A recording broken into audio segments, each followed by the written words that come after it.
Oui, bonjour à tous et toutes, bien entendu. Je voudrais juste, d'abord, avant qu'on ne commence directement les conférences de cette année, 2025-2026, vous souhaiter la bienvenue, bien entendu. Souhaiter la bienvenue à tous les orateurs, souhaiter la bienvenue évidemment au public, mais aussi envoyer les remerciements, adresser mes remerciements alors aux membres de notre bureau qui travaillent d'arrache-pied pour qu'on puisse continuer d'organiser ces rencontres qui sont toujours très enrichissantes parce que je pense que le dialogue entre nous et vous, ou vous et nous, est très important parce qu'on en apprend toujours. Alors moi je le dis toujours à mes collègues, avoir une relation avec un patient, et vous n'êtes pas tous patients bien entendu, c'est toujours une leçon de vie. Parce que vous savez, nous on arrive avec nos solutions pour une maladie, le patient nous apporte beaucoup plus qu'on ne croit.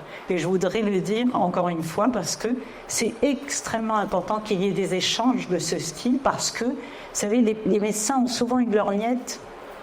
Le patient peut en avoir une autre et c'est ça qui permet d'avancer et d'avancer dans la relation médecin-patient. Alors je voulais donc déjà vous dire cela. Par ailleurs, je voudrais quand même remercier tous les orateurs qui viennent régulièrement nous parler de sujets en rhumatologie, mais pas que. Et aujourd'hui en particulier, puisqu'on va parler de dépression. Et je voudrais adresser un petit remerciement particulier à Dr Bedei. Je ne sais pas si elle est arrivée, parce que c'est elle qui aurait dû prendre la parole à ma place. Donc je le fais un peu sur le vol. Et je voudrais la remercier parce qu'elle a été présente constamment, qu'elle était un petit peu derrière. Vous vous rappelez des présentations, mais je pense qu'elle va reprendre bientôt sa fonction. Alors, on va aujourd'hui traiter de la dépression, et je ne vais pas être très longue. Il y a incontestablement dans le monde près de 5%, Monsieur Tass et Madame Fautz nous diront les chiffres plus précis, près de 5% de déprimés dans le monde, c'est énorme. C'est 5 personnes sur 100, ce qui est quand même considérable. Il y a des choses qui sont des éléments qui sont très importants, c'est que souvent les femmes sont plus concernées que les hommes, et peut-être à des chiffres là aussi qu'on nous donnera plus tard. Et c'est, il faut le savoir, un trouble mental qui est très courant et n'importe qui peut en faire. À l'occasion d'événements, à l'occasion éventuellement d'autres facteurs déclenchants dont nous parlerons tout à l'heure. Et en particulier, je voudrais aussi dire que ça n'épargne aucun âge. Et c'est pourquoi nous avons voulu faire parler le professeur Tass pour l'adulte et le professeur Prout pour l'enfant et l'adolescent. Et je crains que ce sont des données qui probablement nous sont apparues un peu plus depuis l'épidémie du Covid, de la Covid. Je ne sais pas si vous avez... j'ai eu quelques discussions avec les collègues pédopsychiatres. Incontestablement, ça a augmenté après chez les adultes et chez les enfants. Donc je voudrais leur céder la parole. Et donc je vais présenter tout de suite Monsieur Tass qui va commencer par la dépression chez l'adulte. Et nous parler évidemment de tous ces aspects et de ce qu'on peut faire, parce que c'est ça qui est important, peut-être pour la prévention et sûrement aussi pour le traitement, et la discussion pourra éventuellement compléter. Donc voilà, je vous en remercie. Je terminerai par une chose, c'est que nous présenterons les 2 conférences et la discussion aura lieu à la fin pour qu'on puisse échanger. Merci à tous.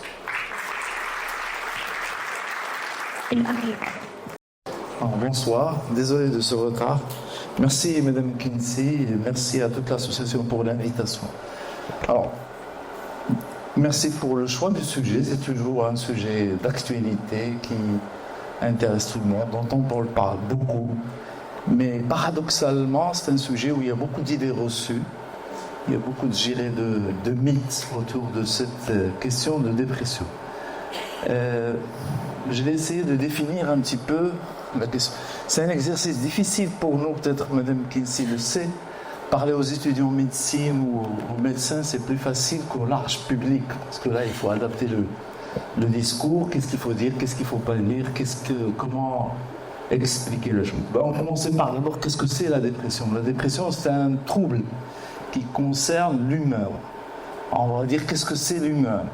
L'humeur, c'est cette disposition affective qu'on a tous de base, émotionnelle, qui varie, qui oscille entre ce qui est agréable, désagréable par moment ni agréable ni désagréable, ce qu'on appelle l'euthymie, et qu'il arrive que dans certains moments, dans certaines circonstances de vie, on est très content, donc c'est l'euphorie, et dans d'autres situations, c'est la douleur, c'est la tristesse qui peut même arriver à ce qu'on appelle une douleur physique ou une douleur morale. Il arrive que certaines personnes, dans certaines situations, cette variation de l'humeur va dans ce sens, je dirais, de l'hyperthymie, mais c'est l'hyperthymie douloureuse, c'est-à-dire vers cette tristesse qui est morbide, pathologique. Alors, immédiatement, qu'est-ce que c'est une tristesse ? Une tristesse, c'est une émotion normale. Donc, comment la différencier d'une tristesse qu'on connaît dans la dépression ? Donc, une tristesse normale, généralement, elle est réactionnelle, elle est limitée dans le temps, elle est dans un contexte, elle disparaît lorsque le facteur, je dirais, tristogène disparaît. Par contre, ce qu'on constate dans la dépression, où il y a la tristesse, c'est que la tristesse dure, elle est constante, elle est intense, elle est profonde, et pas uniquement ça, elle est envahissante, elle envahit tout l'esprit, tout le psychisme de la personne. Ses pensées, ses perceptions, même sa vie onirique, même ses rêves, elle envahit tout. Et donc, par sa durée, par son intensité, par son impact, parce qu'elle retentit sur la façon dont la personne commence à se voir et à voir le monde.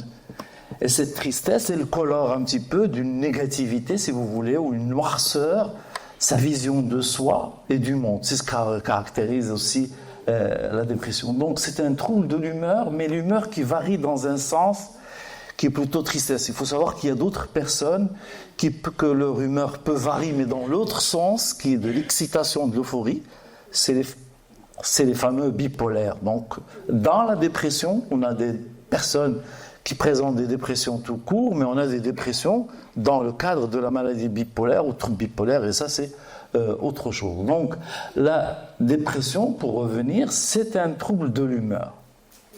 Très fréquent, comme a dit Mme Kissi. Alors, dernier chiffre de l'OMS, de l'Organisation mondiale de la santé, 332 millions, si vous prenez une photographie du monde actuellement, par ces 8 milliards qui existent, vous avez 332 millions de personnes qui souffrent actuellement de la dépression. Environ 55%, je dirais, de prévalence ponctuelle, mais si vous allez faire une prévalence sur une vie entière, si vous prenez des personnes et on les interroge sur une vie entière, ben les chiffres sont affolants, entre 20 et 30% de personnes qui vont faire une dépression durant leur vie. Et ce qui fait qu'elle est très très fréquente. Sa prévalence a augmenté justement après l'histoire du Covid. Alors on a constaté qu'il y a 4 troubles qui ont augmenté avec le Covid, en post-confinement. Il y a les troubles dépressifs, les troubles anxieux, le trouble de stress post-traumatique et les troubles du sommeil. C'est les 4. Et la catégorie, paradoxalement, la catégorie qui a été la plus touchée durant le confinement et post-confinement, c'est la catégorie des jeunes, des adolescents ou des jeunes entre 16 et 24 ans. C'est la catégorie actuellement qui a été le plus touchée, là où on retrouve actuellement des chiffres encore plus importants. Oui, c'est une maladie ou c'est un trouble par prédominance féminine. On a 2 à 3 femmes pour un homme. Différentes explications. Alors, lorsqu'on a différentes explications, c'est-à-dire qu'on n'a pas une explication scientifique pure et dure. La première, bien sûr, ce qui différencie entre les hommes et les femmes, c'est les hormones. Alors, on pense qu'il y a probablement un facteur hormonal, normalement les oestrogènes, et on constate une recrudescence, si vous voulez, des troubles dépressifs et des troubles anxieux dans des périodes où il y a des variations hormonales, en préménopause, en postpartum, en grossesse. Chaque fois, il y a ces secousses hormonales. Là, on retrouve que les chiffres des troubles dépressifs et des troubles anxieux augmentent et touchent plus la femme. Si vous voulez avoir une idée, on a 20% de femmes qui accouchent qui présentent une dépression, ce qu'on appelle une dépression de postpartum, à différencier du blues. Le blues, c'est un effet, je dirais, éphémère, passager de quelques jours. Mais une vraie dépression, c'est 20%, c'est important chez la femme postpartum, ce qui est considéré comme une phase, je dirais, de vulnérabilité pour la femme, cette phase de postpartum ou post-abortum ou phase de préménopause. Pas la ménopause. Les chiffres sont élevés en préménopause et pas dans la ménopause en matière de dépression. Plein d'idées reçues, c'est pas une paresse, c'est pas une faiblesse, c'est pas un manque de foi, ce qu'on dit beaucoup aux personnes, c'est pas un manque de volonté. Mais la dépression, je parle de la dépression médicale, c'est un véritable trouble. Donc, je reviens à l'épidémiologie, donc 2 à 3 femmes pour un homme, une prévalence très élevée, elle touche tous les âges, nourrissants, enfants, jeunes, adultes, sujets âgés actuellement, on commencera à en avoir plus, avec énormément de problèmes. Vous connaissez maintenant le péril des maladies chroniques. Si l'humanité plus ou moins a vaincu le péril des maladies infectieuses, on est affronté durant ce siècle au péril des maladies chroniques. Donc il y a une augmentation, une prévalence, et maintenant il nous édifie. Je dirais un consultant sur 3 toujours se prennent dépression plus diabète, dépression plus hypertension artérielle, dépression plus maladie auto-immune, dépression plus autre chose. C'est-à-dire que énormément de maladies comme ça chroniques. Il y a certaines maladies qu'on retrouve plus chez les dépressifs que chez d'autres. Alors il y a une relation, je dirais, bidirectionnelle. Alors plus de pathologies cardiovasculaires, notamment coronariennes, chez les dépressifs. Et chez les dépressifs, on retrouve aussi plus de pathologies coronariennes et pathologies cardiovasculaires. Donc il y a une liaison. Alors l'explication passerait peut-être par le stress. Il y a différentes explications pour cela, si vous voulez. Si on a le temps, on va y revenir sur les différentes. On n'a que différentes hypothèses pour expliquer, je dirais, pourquoi cette personne va être dans le même milieu, dans le même contexte, je dirais dans les mêmes difficultés, va présenter une dépression, ou une autre va ne pas présenter une dépression. C'est parmi les questions qui interpellent les scientifiques, qui fait qu'on a actuellement que des hypothèses. Je vais faire un survol sur je dirais, comment elle se présente, quelqu'un de dépressif chez le médecin, et ça vous donnerait une idée même dans votre entourage. Il peut le consulter pour n'importe quel signe. Vraiment une présentation large, une gamme, si vous voulez, très variée, très riche. Certains qui se présentent pour une insomnie, d'autres pour un trouble de conduite alimentaire, d'autres pour une fatigue, qui n'arrive pas à comprendre, d'autres pour son diabète ou son cardio n'arrive pas à équilibrer ni sa tension artérielle ni son diabète. Là aussi, on commence à rencontrer ces patients. Donc, différents motifs de consultation. Et d'autres, et ça aussi c'est un point important, d'autres parce qu'il a fait le tour de différents spécialistes et on n'a pas trouvé une explication à sa souffrance, à sa douleur. Et parfois il arrive, souvent les médecins leur disent vous n'avez rien. Alors moi j'avais l'habitude de dire aux étudiants en médecine, ne dites jamais, lorsque vous allez devenir médecin, ne dites jamais aux patients que vous n'avez rien. Parce qu'il n'a rien, il ne vient pas consulter pour rien. Il vient consulter pour quelque chose, parce que souvent ça crée, je dirais, il y a un terme technique, une dissonance dans l'esprit de la personne. Imaginez, moi je souffre et j'ai quelqu'un qui a une technicité, qui a un savoir, qui m'examine et me dit je n'ai rien. Est-ce que je vais le croire lui ou je crois moi, je dirais moi qui souffre. Et ce qui fait que vous avez certaines personnes qui sont comme ça désarçonnées entre leur corps, leur souffrance, et une personne qui n'a aucun intérêt à leur mentir, parce que il a un savoir, il est doté d'une technicité, d'un savoir, et il les examine, et il leur dit, vous n'avez rien du tout.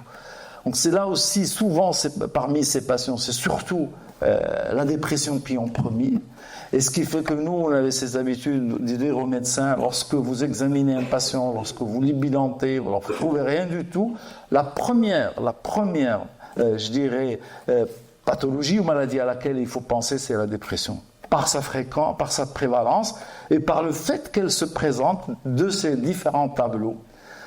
Et souvent, on a l'habitude, ça pas uniquement chez nous, mais partout dans le monde, l'être humain, il lui est plus facile, je dirais, d'exprimer une souffrance somatique qu'une souffrance psychologique. Et souvent, les patients commencent par des oublis, des maux de tête, une fatigue, des douleurs abdominales, des trucs inexpliqués comme ça.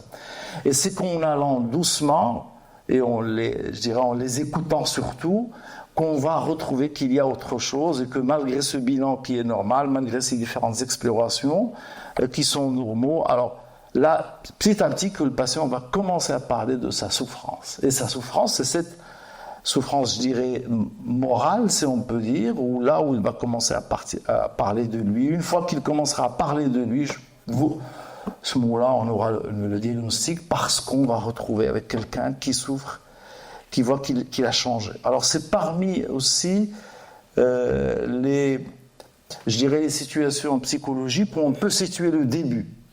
C'est-à-dire que la personne vous dit il a changé. Même l'entourage, lorsqu'il est accompagné de quelqu'un, de sa femme, de son mari, de son frère, vous dit depuis 3 mois, depuis 4 mois, il a changé. Et ce changement, soit il est plus fatigué d'habitude, il n'a plus envie de faire les choses, il est démotivé, il est dégoûté, il a perdu le goût des choses, il a perdu la joie de vivre et de faire les choses, il a perdu le plaisir, c'est aussi un signe très fréquent.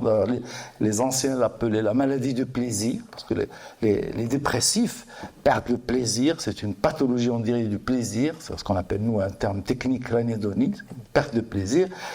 Et si on a le temps, si vous avez le temps, écoutez le dépressif et vous allez voir qu'il y a un terme qui traverse un petit peu son discours, c'est perte. Perte de goût, perte d'envie, perte de force, perte de dynamisme, perte d'élan, perte de, la motivation, perte.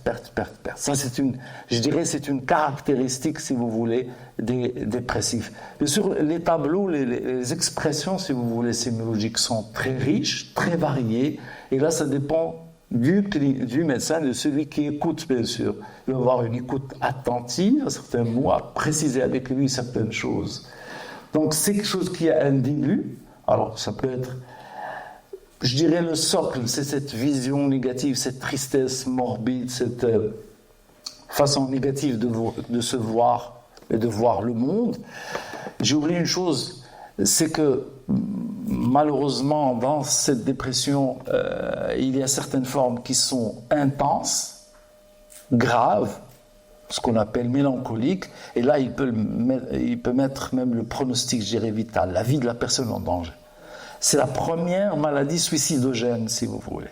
Alors que si vous classez les maladies qui entraînent le suicide, vous avez la dépression qui est là dans le podium, suivie d'une autre pathologie qui est la schizophrénie, mais la dépression, elle tient le podium. Donc chaque fois qu'elle est intense, qu'elle est mélancolique ou qu'elle traîne depuis longtemps, on est plus ou moins vigilant, on peut craindre. Alors, plus chez l'homme, hein, on a peur. Alors, elle est très fréquente chez les femmes. Alors, entre parenthèses, les femmes tentent beaucoup à leur vie, font beaucoup de tentatives de suicide, mais ils échouent. Là, je parle statistiquement. Hein. Il y a des femmes qui aboutissent. On ne devra pas dire qui réussissent, mais qui aboutissent. Mais les hommes ne se ratent pas dans leurs tentatives. Alors là, ça ne rate pas. Et il y a un truc classique qu'on dit aux étudiants en médecine, si vous avez quelqu'un au-delà de 65 ans qui déprime, un homme au-delà de 65 ans avec une dépression, faites attention, le suicide rôde tout autour. C'est parmi les personnes qui se suicident le plus. Donc les hommes ne se ratent pas, ou se ratent rarement. Paradoxalement, les femmes font plus de tentatives de suicide, les chiffres sont très importants, et heureusement, elles se ratent. Parce que heureusement, la prévalence, c'est-à-dire le nombre de dépressions chez les femmes est très élevé. Donc, d'abord, une présentation, je dirais, clinique très variée. Alors, ça peut être des troubles de caractère. Parfois, l'entourage se plaint que son caractère a changé. Il est devenu irritable, il est devenu nerveux, il est devenu très susceptible, il réagit trop, une hyperréactivité aussi. Ces signes peuvent aussi indiquer s'il n'y a pas une autre explication, je ne sais pas, un changement dans sa glycémie ou dans sa tension artérielle qui peut expliquer ces signes. Il faut penser à la dépression. Elle peut s'exprimer au tout début par ce qu'on appelle, nous, les troubles du caractère. Donc, les troubles peuvent toucher, c'est-à-dire la sémiologie ou avec laquelle l'expression sémiologique de cette pathologie peut être très variée, très variable, très riche. Bien sûr, en fonction de la personne, en fonction de l'âge, bon, il y a des particularités chez l'enfant et l'adolescent. Trumbrut va vous expliquer les particularités de l'enfant et de l'adolescent, mais je dirais le socle, le primo movens est le même, c'est cette atteinte du trouble de l'humeur. Rapidement, quelles sont les explications? C'est-à-dire qu'on essaie d'expliquer pourquoi quelqu'un, un jour, va comme ça, son humeur va changer, mais va changer d'une manière importante jusqu'à retentir sur sa vie, sur sa vie relationnelle, sur sa vie professionnelle, sur sa vie sociale. Donc la dépression elle a un impact très important. Dans le milieu professionnel, on le chiffre par l'absentéisme, par le manque de productivisme, par la diminution de la rentabilité. C'est des personnes qui présentent plus de certificats de repos parce qu'ils sont tout le temps fatigués. Alors là, parmi les signes fréquents, c'est la fatigue. C'est comme quelqu'un l'appelle, c'est la fatigue d'être soi. Les personnes sont fatiguées d'eux-mêmes. Elles ne sont pas fatiguées d'autre chose, sont fatiguées d'autre chose.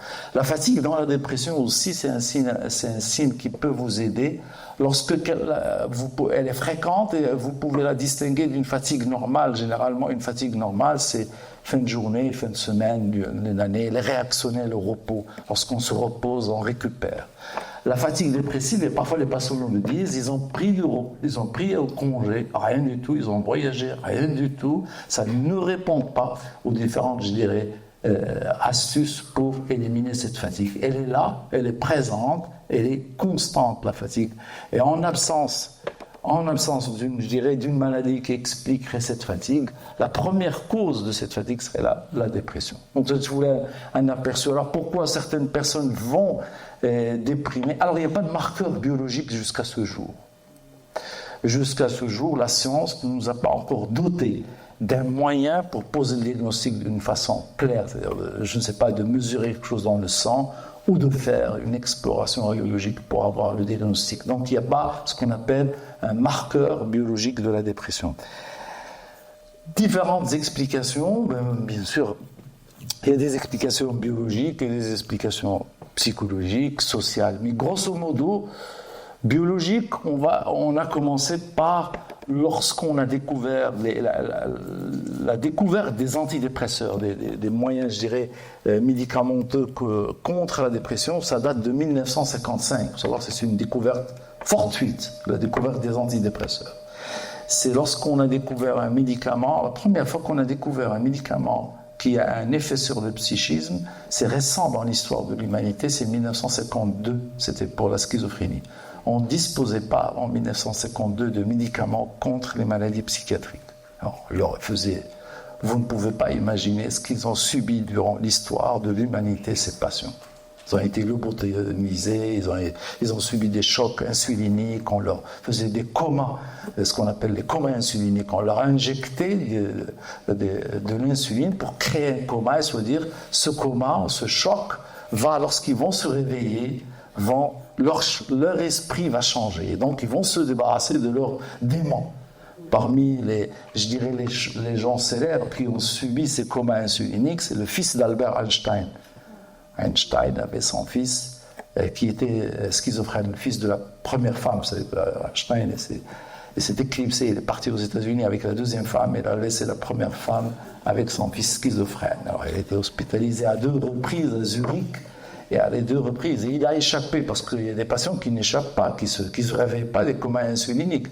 Il y a des patients chez qui on faisait ce qu'on appelle vous connaissez la célèbre histoire des lobotomies, même jusqu'à le portugais. Non, j'ai un portugais, pour vous dire, à l'époque, maintenant c'est considéré comme une technique barbare, parce qu'il y a une évolution, de la pensée humaine, on comprend, mais à l'époque, ce neurochirurgien a eu le prix Nobel, celui qui a inventé cette technique de lobotomie, c'est-à-dire on enlève une partie du cerveau.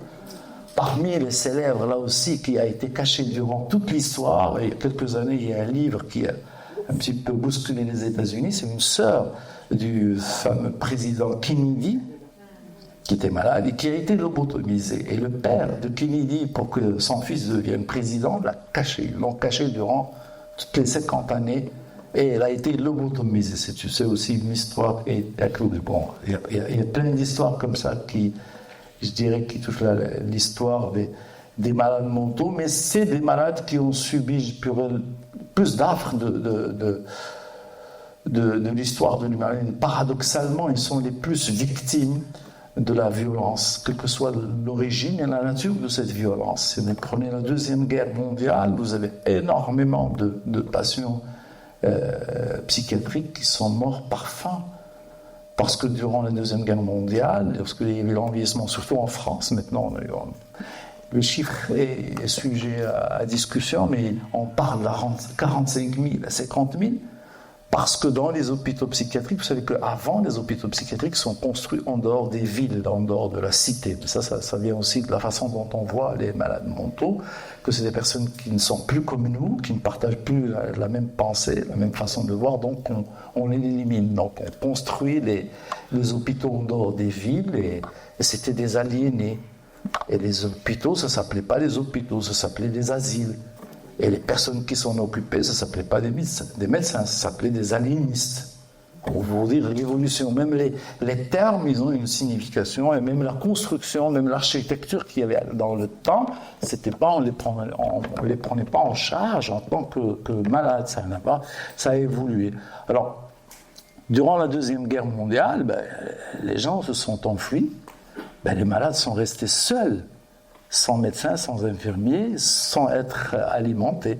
Alors, il y a des malades qui sont morts par la famine durant la Deuxième Guerre mondiale et d'autres par les bombardements, parce qu'ils ne savaient pas, surtout les schizophrènes, ne se rendaient pas compte qu'il y avait un risque de bombardement, il y avait un risque de guerre. Pour vous dire, ce qu'ont subi les malades mentaux, bon, ça nous fait sortir un petit peu pour je ne sais pas, égayer ou changer un petit peu la discussion pour revenir à notre dépression.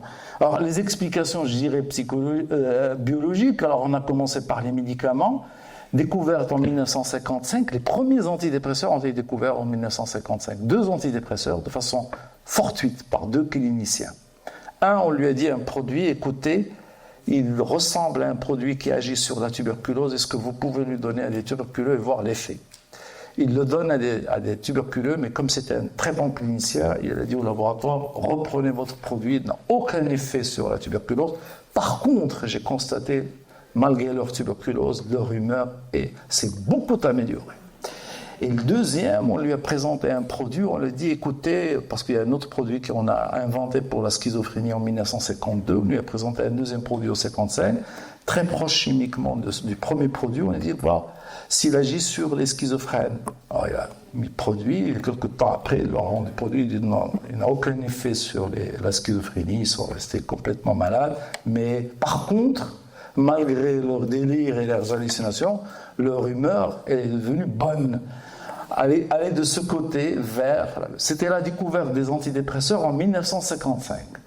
Et de là est née l'idée que qu'est-ce que font ces antidépresseurs ou ces médicaments pour que l'humeur de la personne change? Et là est née une théorie, je dirais, biologique qui essaierait d'expliquer la dépression. Et comme ils agissent sur ce qu'on appelle, nous, des neurotransmetteurs, on a des produits au niveau du cerveau qui jouent ce rôle de facteurs ou de transmetteurs d'informations de cellules nerveuses ou cellules nerveuses. Et là, on a dit probablement, c'est une explication à la dépression. Ces patients manquaient de ces neurotransmetteurs et en leur donnant ces produits, ça améliore même. Mais on n'a pas de preuve jusqu'à ce jour. On n'a pas de preuve de cette théorie-là, cette première théorie.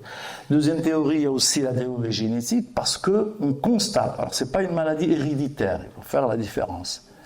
C'est que vous allez constater que dans certaines familles, il y a énormément de cas d'anxieux ou de dépressifs. On parle de vulnérabilité. comme dans les familles où il y a énormément de cas de diabétiques, énormément de cas d'hypertendus. On parle de vulnérabilité génétique, ça veut dire on dit, bon, dans cette famille, il y a un gène qui rôde là, qui est là. Et si jamais il trouve, je dirais, l'ambiance ou les conditions pour se déclarer, il va se déclarer. Et donc, on va vous dire, si quelqu'un a un gène de vulnérabilité, et si par malheur, son parcours de vie connaît des tracas ou des malheurs durant son parcours, d'adversité, mais de vraie adversité, ce gène peut s'exprimer.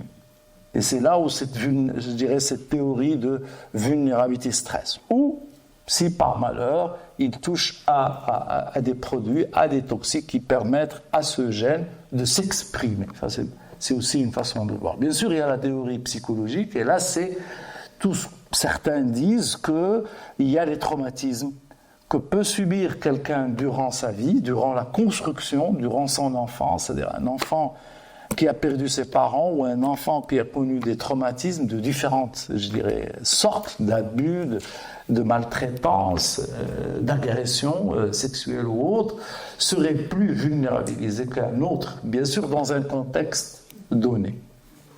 Il y a actuellement des études qui vont dans le sens que plus les personnes qui ont un gène de vulnérabilité et qui connaissent ce genre, de situations difficiles, traumatisantes, ils ont plus, de risques de présenter un trouble dépressif à l'âge adulte. Qu'un enfant qui peut connaître un traumatisme, mais sans ce gène de vulnérabilité, on a moins de chiffres. Mais ça, c'est des études statistiques, donc il faut prendre les choses... on parle de statistiques, on voit ce qui est le plus prédominant. Donc statistiquement, vous allez trouver, les études ont trouvé les gens qui ont probablement un gène de vulnérabilité plus des événements stressants de vie négative, ont plus de risques où ils ont présenté des épisodes dépressifs à l'âge adulte que d'autres personnes que malgré la vulnérabilité génétique, ils n'ont pas présenté. Et là, on parle que l'environnement, et ça c'est un autre facteur, lorsque l'environnement, plus protecteur ou contenant, peut être un facteur de prévention. Et durant quelques années, c'est-à-dire durant les années 80-90, il y a un changement depuis les années 2000, même dans l'approche, si vous voulez, des troubles psychiatriques. On axait la recherche sur les facteurs de risque, sur les facteurs de vulnérabilité, ce qui risque de faire qu'on présente une dépression. Et il y a un courant qui est venu dire, mais arrêtez, mais cherchez d'autres facteurs qui sont plus protecteurs. Essayons de trouver des choses qui vont protéger cette personne. Et c'est des messages qui peuvent être à l'avenir donnés aux gens, au public, comme quoi, en faisant cela, en évitant cela, en diminuant cela, vous êtes plus protégés que exposés à faire de la dépression. Donc, mais ce qu'on retrouve généralement dans les cas, c'est qu'il y a une combinaison entre les facteurs, biologiques, psychologiques et aussi social, c'est-à-dire aussi un environnement social. Pour la femme, j'ai parlé de la piste hormonale. Le premier argument, c'est que chez l'enfant, généralement, on a autant de garçons que de filles qui sont touchés de dépression. Mais à partir de la puberté, la courbe change complètement, et là, c'est les défenseurs de la piste biologique. D'autres défendent aussi, notre style éducatif. Pour les filles, on les éduque à accepter, à ne pas élever la voix, parce que c'est une fille, c'est impoli, c'est une fille, à ne pas crier, à ne pas, même se défendre, à faire face.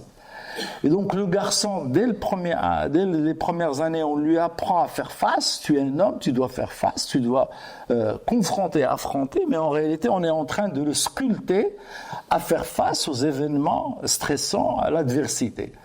Paradoxalement, la fille, on ne la favorise pas, on la défavorise par ce style, éducatif.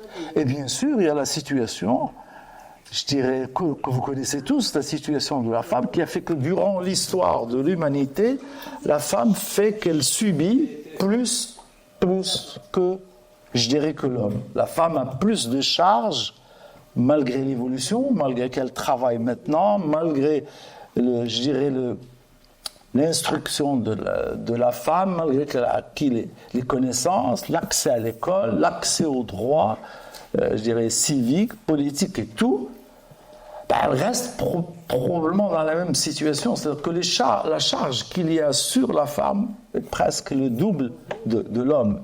Même cela fait que le stress chez la femme est probablement plus important chez l'homme. Ça, c'est, je dirais, l'aspect social qui peut être un facteur, qui n'est pas seul à expliquer pourquoi cette prédominance, parce que quand même, elle interpelle les chercheurs, pourquoi cette prédominance importante chez les femmes, pourquoi les femmes dépriment plus que les hommes.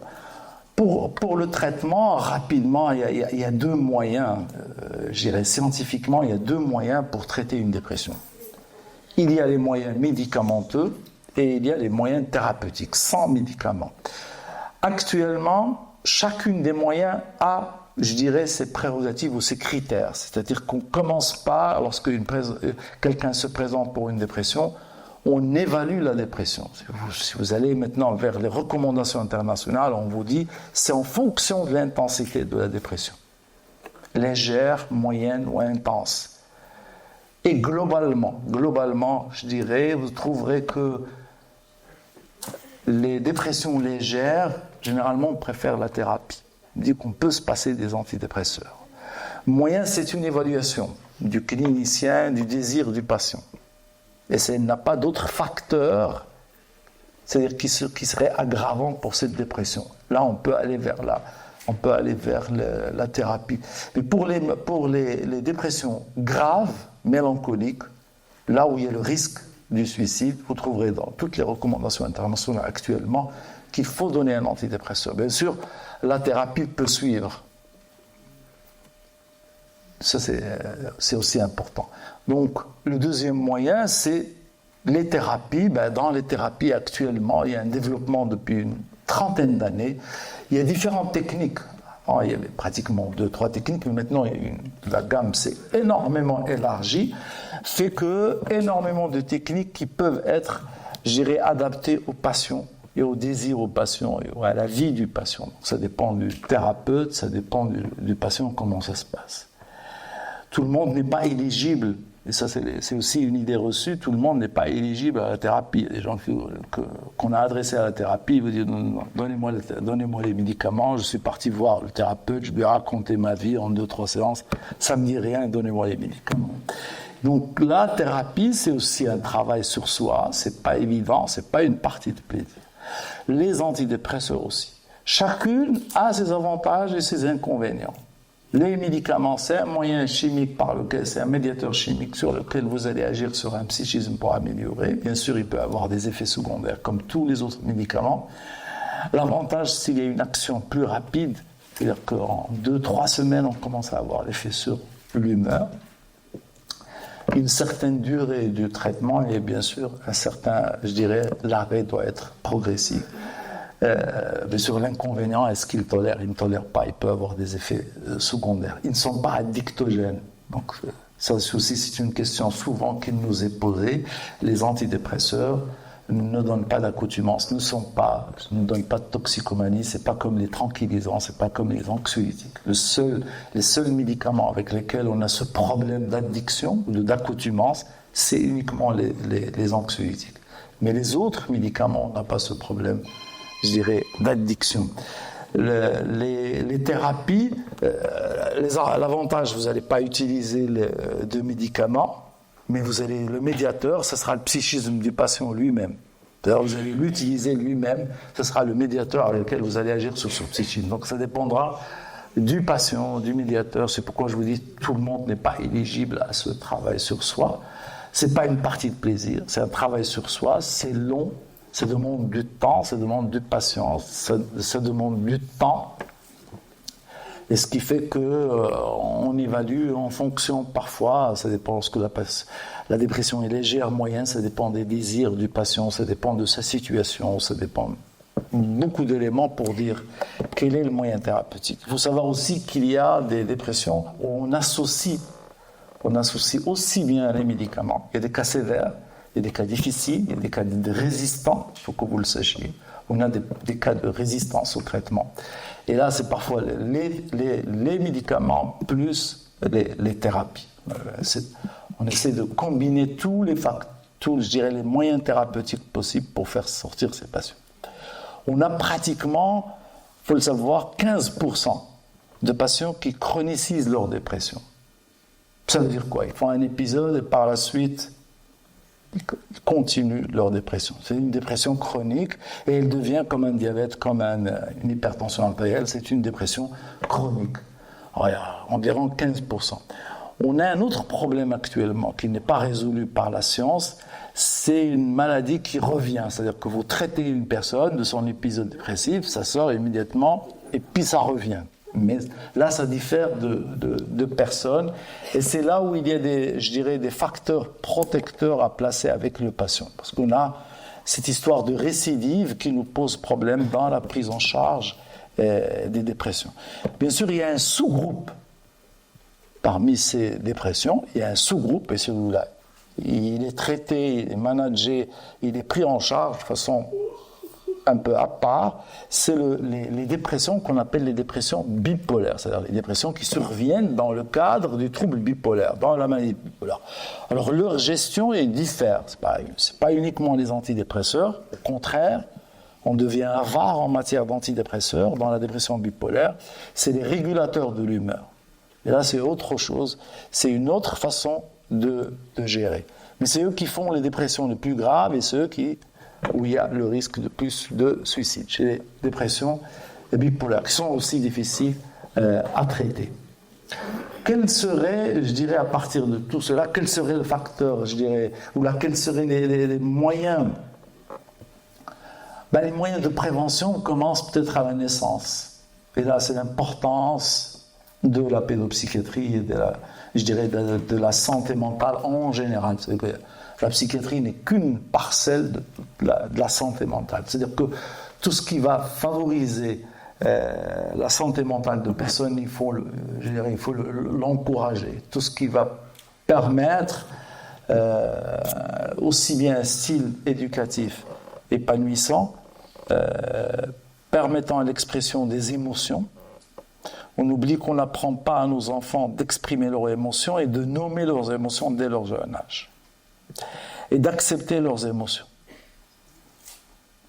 Ça, c'est aussi un changement. Il y a un paradigme qui commence maintenant, qui s'installe depuis quelques années. C'est qu'on commence à dire aux gens d'accepter. Vous avez une émotion négative, vous avez une tristesse, il faut la nommer, il faut l'accepter. Elle est là. L'émotion, c'est une réaction, je dirais, éphémère, limitée dans le temps. Ça diffère, je dirais, d'un sentiment. Elle est là, elle existe, elle est normale chez l'être humain. Mais bien sûr, il faut la nommer, il faut l'accepter et il faut essayer de la comprendre, les tenants et les aboutissants de cette émotion. Donc, si vous voulez, la prévention commence dès le jeune âge, dès les premières années.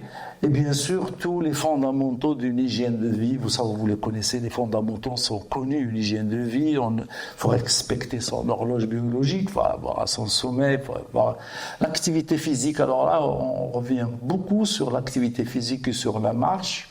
Actuellement, l'activité physique est anxiolytique. On trouve qu'elle agit sur l'anxiété, elle est antidépressive aussi. Donc les gens qui ont cette vulnérabilité, ça, on les encourage à faire de l'activité physique, à avoir des activités, à connaître leurs limites, à ne pas s'épuiser. Généralement, l'épuisement, c'est l'antichambre de la dépression.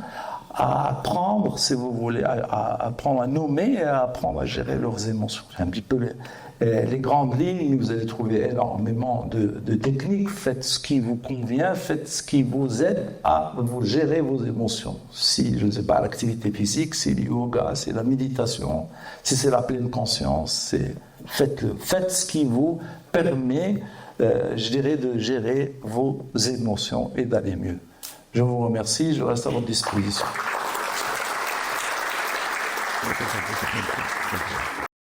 je vais annoncer Madame Prout, qui est pédopsychiatre à Casablanca et qui, elle, va nous parler des spécificités de la dépression chez l'enfant et l'adolescent. Madame Prout, merci. Salam alaikum. Alors, je remercie l'association marocaine de lutte anti-rhumatismale pour l'invitation. Je vous salue aussi pour l'importance de la question que vous voulez traiter aujourd'hui, la dépression, que ce soit chez l'adulte, chez l'enfant ou chez l'adolescent.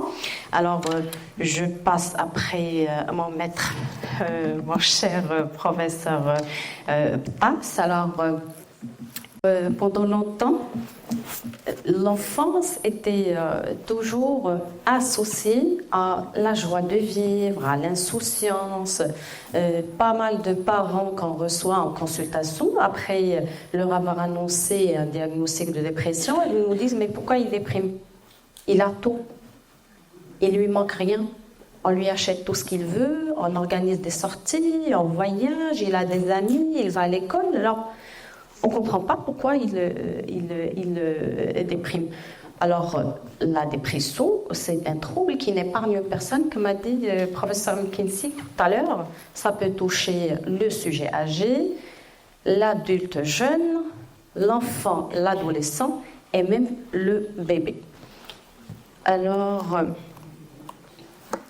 au Maroc, les dernières statistiques faites par le Haut Commissariat au Plan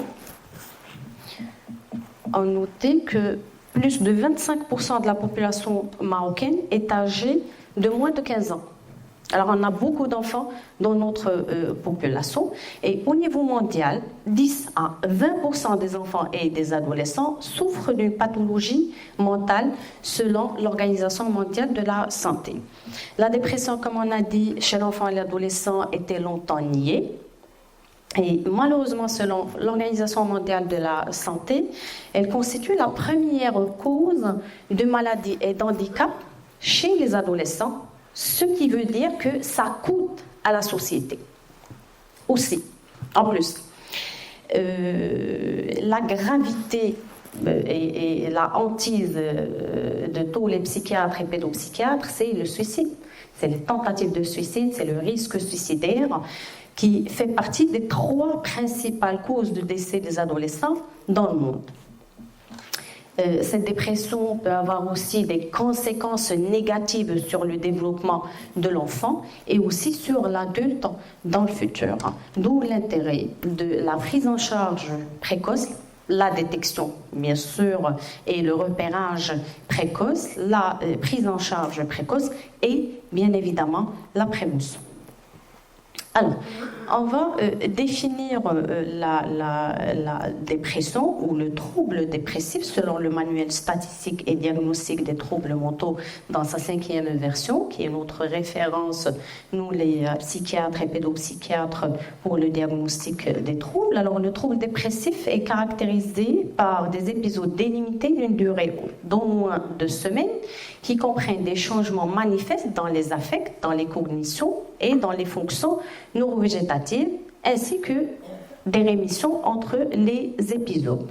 Alors, c'est quoi un épisode dépressif caractérisé?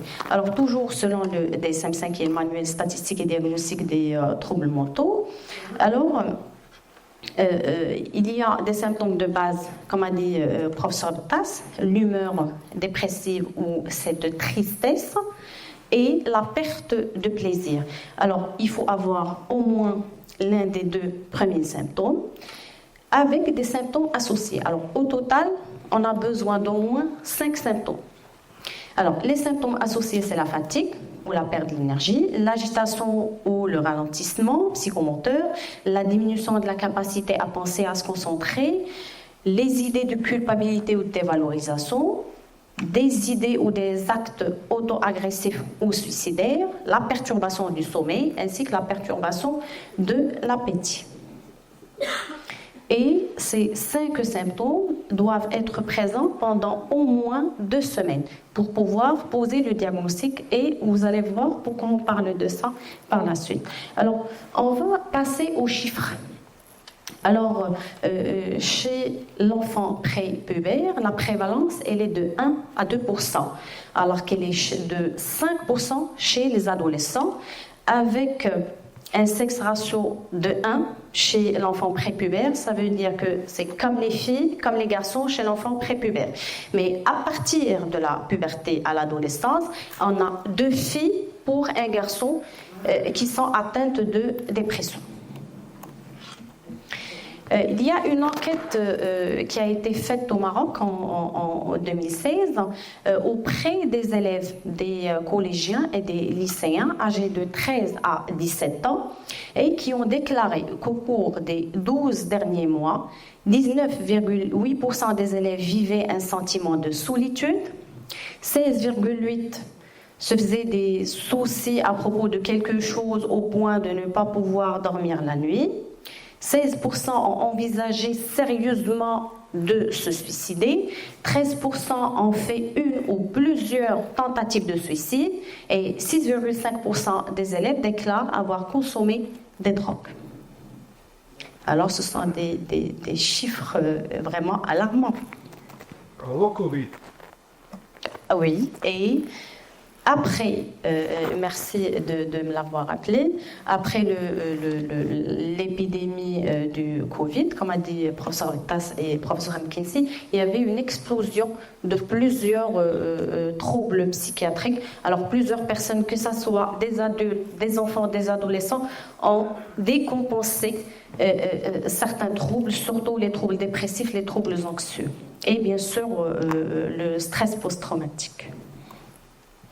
Alors, l'expression clinique de la dépression chez l'adolescent. Alors, on a vu les critères diagnostiques et dont a parlé aussi professeur Tass avant moi. Chez l'adolescent et l'enfant, la présentation elle est souvent atypique.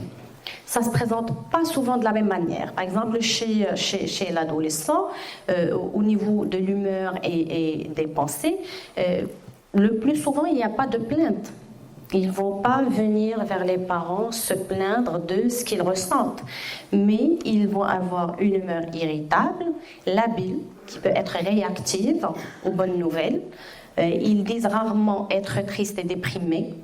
Ils disent beaucoup plus « j'en ai marre »,« je m'ennuie »,« j'ai la tête vide ». Ils ont un sentiment de dévalorisation, des sentiments d'infériorité, d'incapacité ou d'insuffisance scolaire, le sentiment de ne plus être aimé, le pessimisme aussi, le monde est vécu comme décevant, ils peuvent devenir hostiles, ils peuvent aussi avoir des idées suicidaires. Alors le ralentissement, cette lenteur psychomotrice, elle est inconstante et ça peut aller du ralentissement jusqu'à l'agitation. Il y a même des moments d'agitation ou de levée de l'inhibition, comme on l'appelle. Alors, le visage de l'adolescent n'a pas toujours un aspect dépressif. Il y a le ralentissement idéique, les troubles de concentration, la baisse de la motivation et l'altération aussi des activités intellectuelles. On note aussi le retrait social. Ce sont des enfants, des adolescents qui peuvent s'absenter de l'école, qui peuvent aussi avoir des comportements négatifs, des comportements d'opposition. Ils peuvent aussi développer des troubles du comportement qui peuvent masquer la dépression. Par exemple, les parents ramènent l'adolescent consulter pour des vols, pour des agressions, pour des destructions de biens, pour une addiction. Alors, notre rôle de psychiatre, de pédopsychiatre, c'est de chercher quelque chose d'autre. Qu'est-ce qui est derrière ces troubles de comportement? Ça peut alors masquer la dépression, comme aussi la recherche compulsive de contacts sociaux et sexuels. Ils peuvent aussi faire des accidents à répétition. Ils peuvent aussi se plaindre de fatigue, de maux de tête, de maux de ventre. Ils peuvent avoir des troubles alimentaires, une baisse ou une augmentation de l'appétit, des troubles aussi du sommeil, de l'insomnie à l'hypersomnie. L'expression chez l'enfant, elle est aussi atypique, comme on vient de dire. Alors, chez l'enfant, il peut avoir une lenteur et un visage peu expressif, peu mobile et peu souriant. L'enfant, il est décrit par les parents comme sage, comme indifférent. Il peut passer de cette lenteur à le plus souvent, l'instabilité et l'agitation. Et ça peut être diagnostiqué trouble, déficit d'attention et d'hyperactivité, le TDAH. Alors que c'est pas le TDAH, c'est la dépression. Alors, il faut vraiment faire la part des choses. Alors, l'instabilité, l'agitation, les propos des parents, qu'est-ce qu'ils disent? C'est une vraie pile. Il ne peut pas rester en place. Il s'énerve pour rien. Il peut aussi présenter des moments de repli. L'enfant est installé sur le canapé avec un surinvestissement des écrans. Dans le jeu, il change sans cesse d'activité. Il semble ne pas prendre de plaisir dans le jeu. L'irritabilité, qui est un critère vraiment important, que ce soit chez l'enfant ou chez l'adolescent. Chez l'enfant, elle prend souvent la forme de colère. Alors, on ne peut rien lui dire, il est méchant, ça c'est les propos des parents. Il est méchant, il est coléreux, il est nerveux, ou bien l'opposition. Il dit toujours non, il n'est jamais d'accord. Le manque d'intérêt pour les activités ludiques, c'est cette perte de plaisir. Normalement, dans les activités ludiques, il trouve plaisir, c'est quelque chose qui les passionne, mais d'un seul coup, il y a un changement dans les habitudes de cet enfant. Il exprime un manque d'intérêt pour les activités ludiques ou culturelles. Selon les parents, il voit qu'il ne s'intéresse à rien, on ne peut jamais lui faire plaisir. L'enfant dit « je m'ennuie, j'en ai marre ». Il y a aussi une perte de l'estime de soi. Je suis nul, je suis bon à rien. La dévalorisation est exprimée par le doute face à une question, une tâche demandée. Il va vous dire « je sais pas, je suis nul, j'y arrive pas ». Il y a aussi le sentiment de perte d'amour. Mes parents ne m'aiment pas, mes copains ne m'aiment pas. Un sentiment de culpabilité, c'est de ma faute. Je suis méchant, je ne suis pas gentil avec mes parents. Bien sûr, les difficultés de concentration, les difficultés scolaires, difficultés dans la lecture, dans l'écriture, des troubles bien sûr de l'appétit, des troubles du sommeil, des plaintes somatiques comme on a dit, les maux de tête, les maux de ventre, aussi les idées de mort ou les idéations suicidaires. Je veux mourir. Parfois, il y en a qui peuvent écrire même une lettre aux parents, laisser un bout de papier à la maison, disant que personne ne l'aime, qu'il va partir, alors qu'il va mourir, qu'il n'est pas aimé. Il faut faire attention, c'est un signe qu'il faut prendre au sérieux. Alors, comme vient de dire le professeur Tass, on peut vivre le sentiment de tristesse de temps à autre. Alors, même ces symptômes dont on vient de parler, alors, ils peuvent exister chez certaines personnes. Il peut être fatigué, mais il y a une condition pour pouvoir évoquer ou bien retenir le diagnostic de dépression. C'est la permanence dans le temps, la conjonction des symptômes, comme on vient de dire, un minimum de 5. Aussi la permanence dans le temps, c'est au moins 2 semaines. Et la modification du comportement qui l'induisent par rapport au comportement antérieur. Et bien sûr, il y a aussi des diagnostics différentielles, ça peut être dû à des causes organiques, un problème de thyroïde par exemple, ça peut donner ça, des médicaments aussi peuvent donner des éléments dépressifs ou des symptômes dépressifs.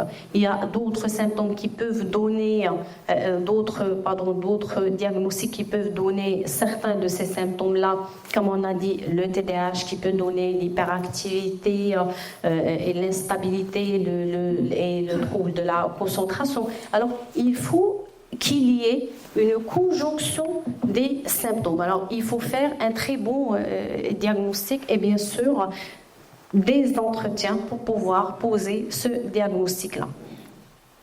Et bien sûr, c'est tout à fait différent de la dépressivité chez l'adolescent. Les adolescents ont une tendance à avoir un sentiment de tristesse. Mais c'est un sentiment de tristesse qui est quand même réactif, qui va pas durer. Et comme vous savez, l'adolescence, c'est cette phase de transition entre l'enfance et l'adolescence où il y a beaucoup de changements. Des changements corporels, des changements hormonaux, des changements psychologiques. C'est la phase de la séparation et de l'individuation. C'est la quête identitaire. Alors, les adolescents, ils peuvent vivre ça difficilement, par moment. Ils doivent faire le deuil du corps de l'enfant, ils doivent nouer de nouvelles relations avec l'environnement. Alors tout ça, ça peut donner un sentiment de tristesse chez les adolescents, mais c'est un sentiment qui ne va pas durer dans le temps. Alors, d'où vient cette dépression? Alors, il y a plusieurs facteurs de risque. Il y a des facteurs familiaux et sociaux. Il y a des événements qui ont une valeur de perte, comme le décès d'un proche, le divorce parental, c'est la perte de ce lien avec les parents, les séparations affectives ou amicales. Et il y a aussi des événements qui peuvent être anodins et sans valeur importante pour les adultes, comme le déménagement.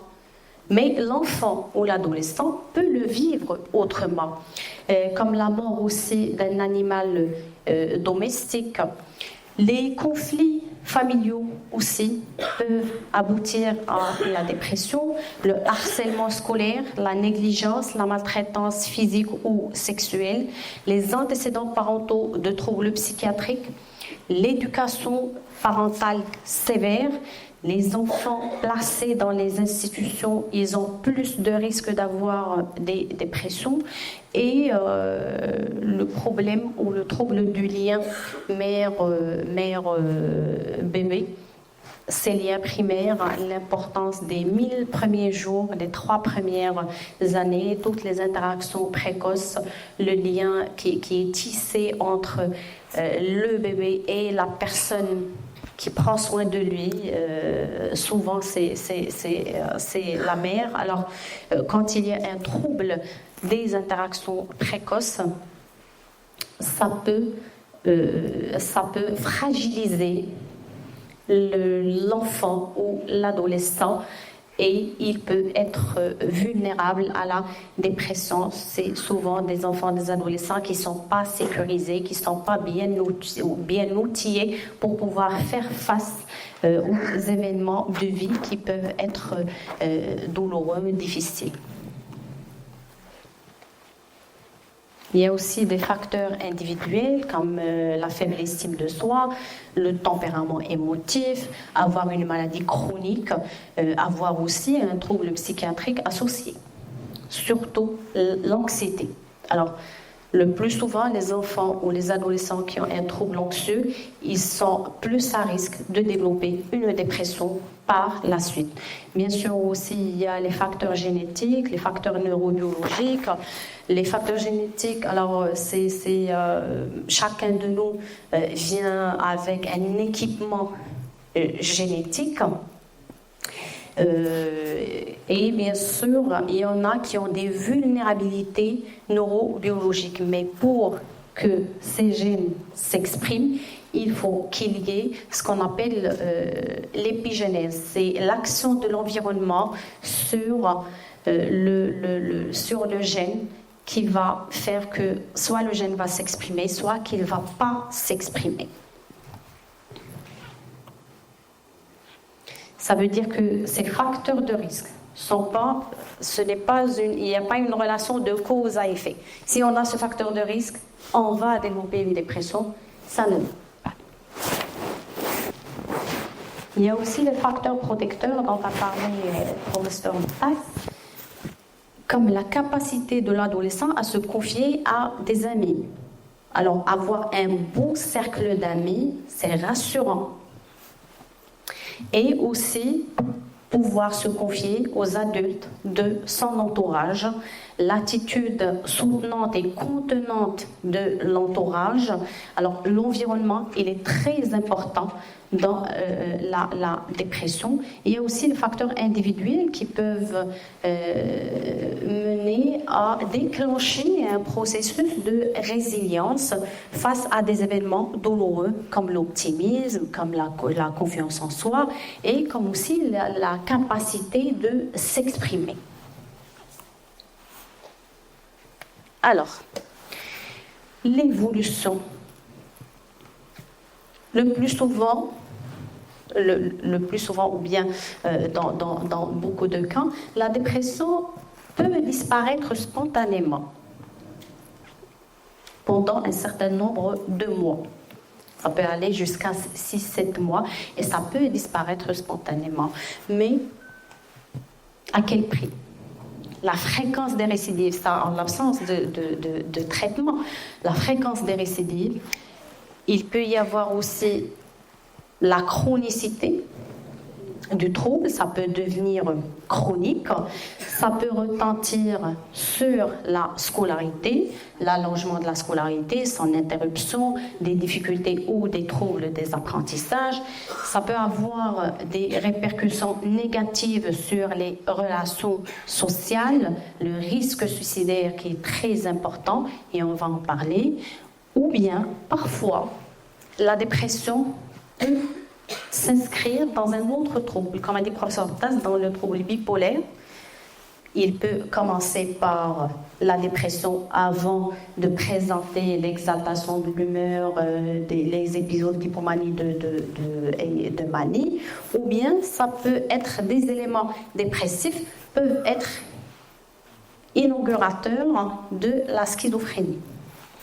Alors il faut faire attention, d'où l'intérêt de consulter, de voir un psychiatre, un pédopsychiatre pour pouvoir diagnostiquer et traiter. Alors, à l'âge adulte, l'enfant ou l'adolescent qui a fait une dépression, qu'est-ce qu'il risque à l'âge adulte? Alors, le trouble peut être plus sévère, en l'absence bien sûr de prise en charge. Ils sont moins souvent mariés, ils ont des difficultés d'intégration et de fonctionnement social, ils ont une moins bonne qualité de vie. Le trouble peut être associé à d'autres affections médicales et psychiatriques. Ils peuvent avoir des épisodes dépressifs plus fréquents au cours de la vie. Ça peut augmenter aussi le risque suicidaire et les symptômes de la dépression peuvent être beaucoup plus sévères. Alors, le suicide au niveau mondial est l'une des premières causes de décès chez les adolescents. Pour chaque suicide abouti chez les ados, il y a environ 100 tentatives de suicide rapportées. Et environ 60% des jeunes déprimés rapportent avoir eu des idéations suicidaires et 30% ont fait une tentative de suicide. C'est alarmant. Le risque de passage à l'acte suicidaire augmente si on a des antécédents familiaux de suicide, si on a déjà fait une tentative de suicide, si on a d'autres troubles psychiatriques associés, par exemple les troubles anxieux, le trouble obsessionnel compulsif, si on a des traits d'impulsivité, d'agressivité, et l'accès aussi aux moyens létaux l'absence de protection, de surveillance à la maison et devant les événements de vie négatifs comme la maltraitance, que ce soit physique ou sexuelle. Bien sûr, il peut y avoir, comme on a dit, d'autres troubles associés, les troubles anxieux, le trouble obsessionnel compulsif, le trouble de déficit de l'attention et d'hyperactivité, les troubles des apprentissages aussi, et le trouble des conduites aussi. Alors, le bébé peut aussi déprimer, malheureusement. C'est pour ça que je l'ai laissé à la fin. Je n'ai pas voulu commencer avec.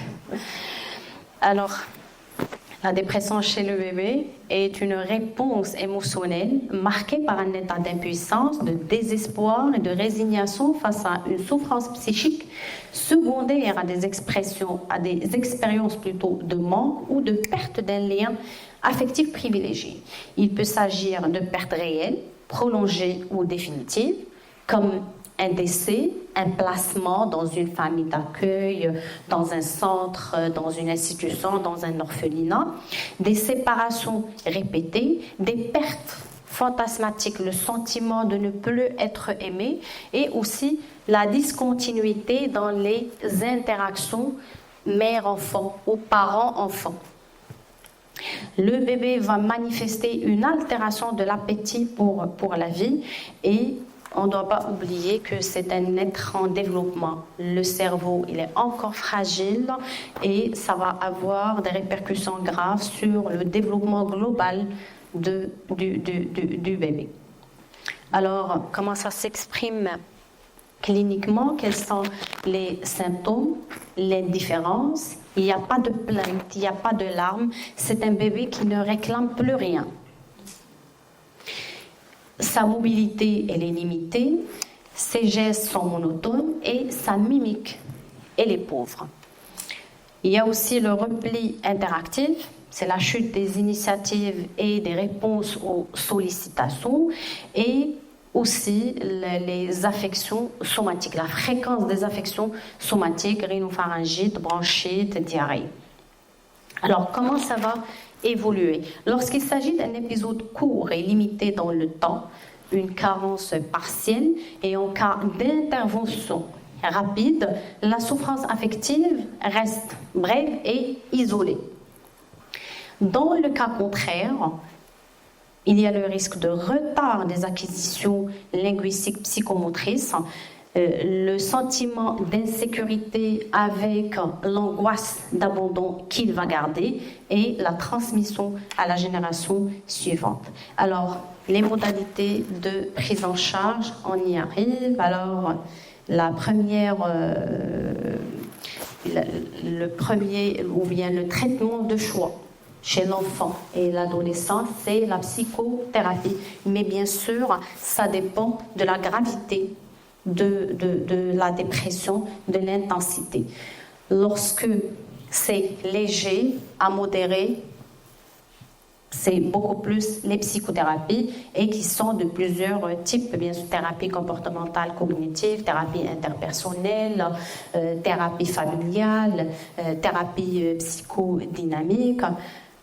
Mais quand il s'agit d'un épisode dépressif sévère, là, on est amené à prescrire des antidépresseurs. C'est pas le bébé. Non. Le bébé, il est en bas. Je parle de l'enfant et de l'ado. Non, le bébé, c'est pas possible. Alors, l'antidépresseur qui a l'autorisation de mise sur le marché, c'est la fluoxétine, c'est à partir de 8 ans.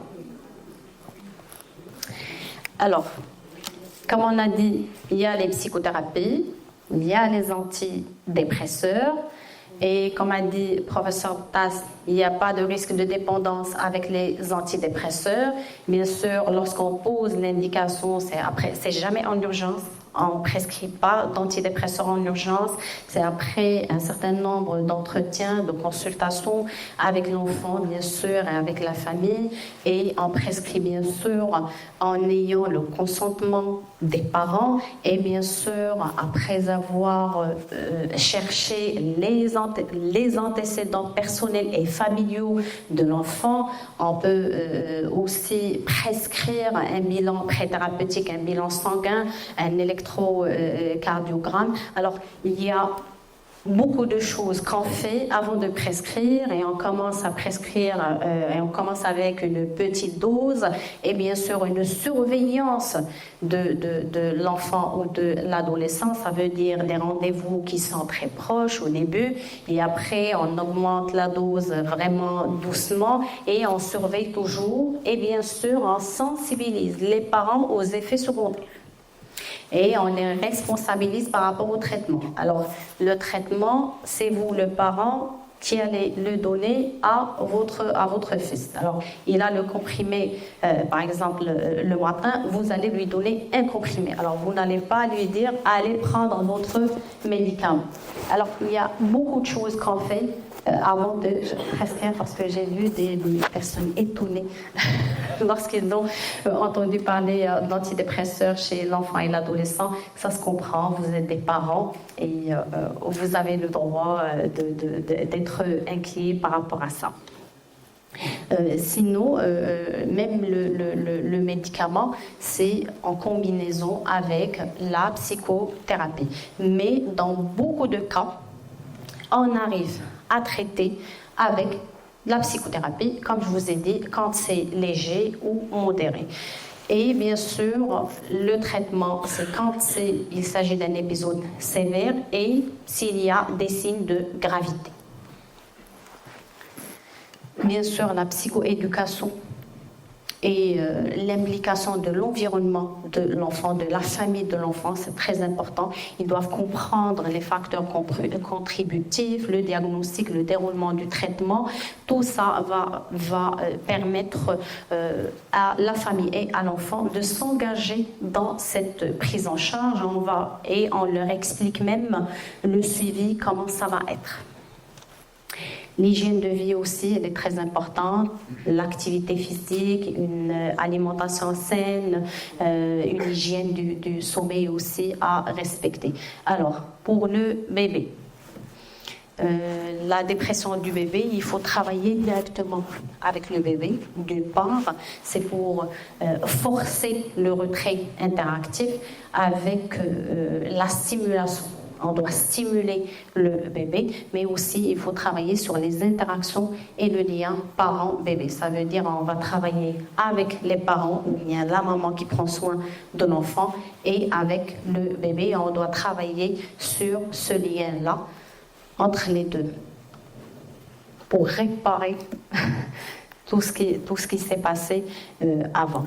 Alors, j'espère avoir répondu à toutes vos attentes concernant l'expression clinique et la prise en charge, mais on ne peut pas finir sans parler de prévention. Comme a dit mon maître professeur Tass, ça doit commencer tôt. Alors, il faut dépister les troubles mentaux périnataux, la dépression du postpartum, la psychose puerpérale aussi qui peut affecter certaines mamans après l'accouchement.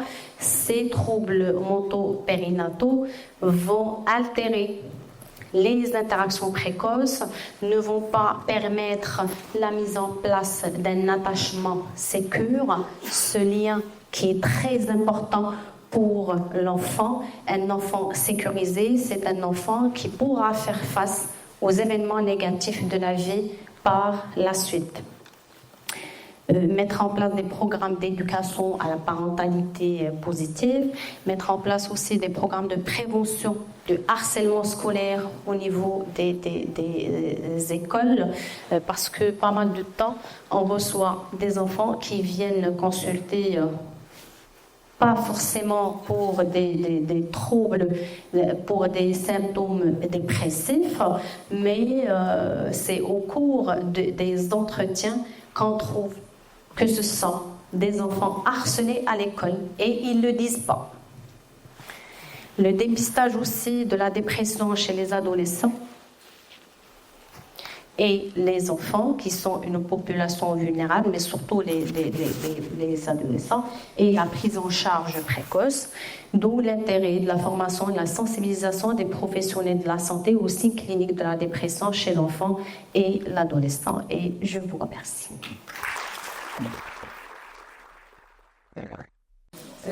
Vous avez évoqué tout à l'heure la prise d'antidépresseurs suite à cette pathologie.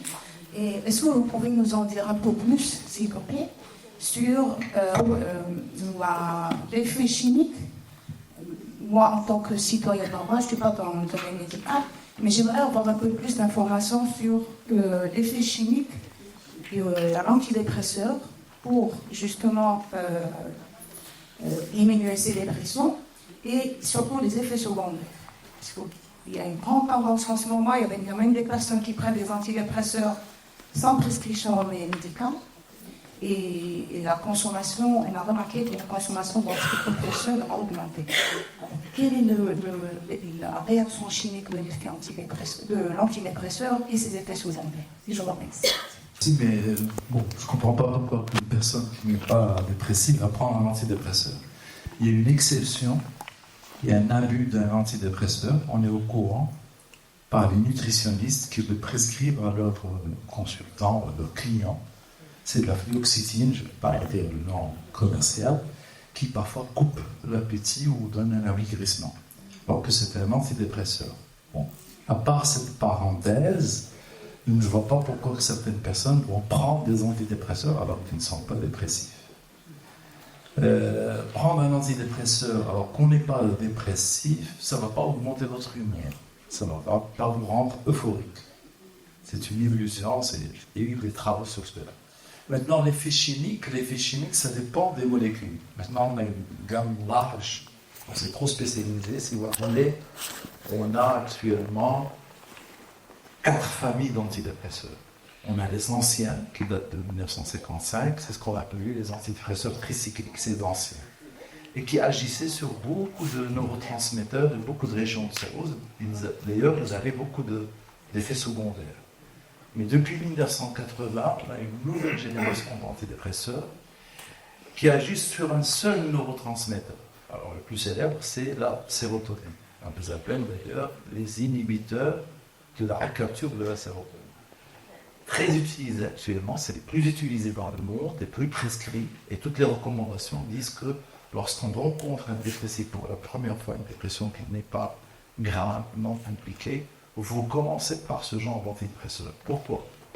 Parce qu'ils sont simples à utiliser, parce qu'il y a une sécurité de l'emploi, parce qu'il y a une tolérance, ils ont beaucoup moins d'effets secondaires, et parce qu'il y a moins de risques létals avec les antidépresseurs. Vous savez, les anciens, on avait un problème. Vous donnez un antidépresseur et vous avez peur que le patient utilise votre produit pour se suicider. Surtout avec les anciens. Parce qu'avec les anciens, avec une boîte, il est en réanimation. Avec 2 boîtes, il est chez Dieu. Mais avec les nouveaux qu'on a actuellement, même s'il prend un carton, il n'arrivera pas à la prise d'état. Les effets secondaires dépendent d'une personne à une autre. Mais généralement, les nouvelles, je parle des nouvelles molécules, il y a beaucoup moins d'effets secondaires. Les effets secondaires, je vais dire, acceptables. Le plus fréquent, c'est des maux de tête et c'est surtout une sémiologie digestive. De nausée, du diarrhée. Alors on dit aux patients de les prendre après le petit déjeuner. Ils ne sont pas très sédatifs, ils sont faciles, je dirais l'emploi et de sécurité, ce qui fait que c'est l'une des raisons actuellement que vous retrouverez dans les recommandations de l'Organisation mondiale de la santé, que c'est le généraliste qui doit traiter la dépression. Une dépression, je dirais, classique, normale, standard, il n'y a pas de complications, il n'y a pas de problème, ce n'est pas la peine de l'adresser à un spécialiste. Le généraliste qui est proche du patient, connaît le patient, peut prescrire ces médicaments. Et ça a encouragé l'OMS d'émettre, si vous voulez, cette recommandation, depuis la découverte de ces nouvelles molécules. Et généralement, avec les nouvelles molécules, vous avez moins de poids. La prise de poids, non? Prise de poids avec certaines molécules qui sont sédatifs, oui. mais les autres beaucoup moins, les nouvelles molécules beaucoup moins. Avec celles dont je vous ai parlé, non, pas du tout. D'ailleurs, on a un abus, sont parfois utilisés par certains, notamment les nutritionnistes. Et ça, c'est mauvais aussi. La question pour le professeur Mabrout. Est-ce que la théorie de l'artère, ça permet de protéger? C'est protéger à quel pourcentage? C'est-à-dire, quel est l'intérêt de la théorie de l'artère ou bien du micro-milieu dans la santé mentale? Et merci. Alors, je vous remercie pour votre question, madame. Alors, les 3 premières années de l'enfant, du bébé qui tombe, alors, le bébé, il naît vulnérable.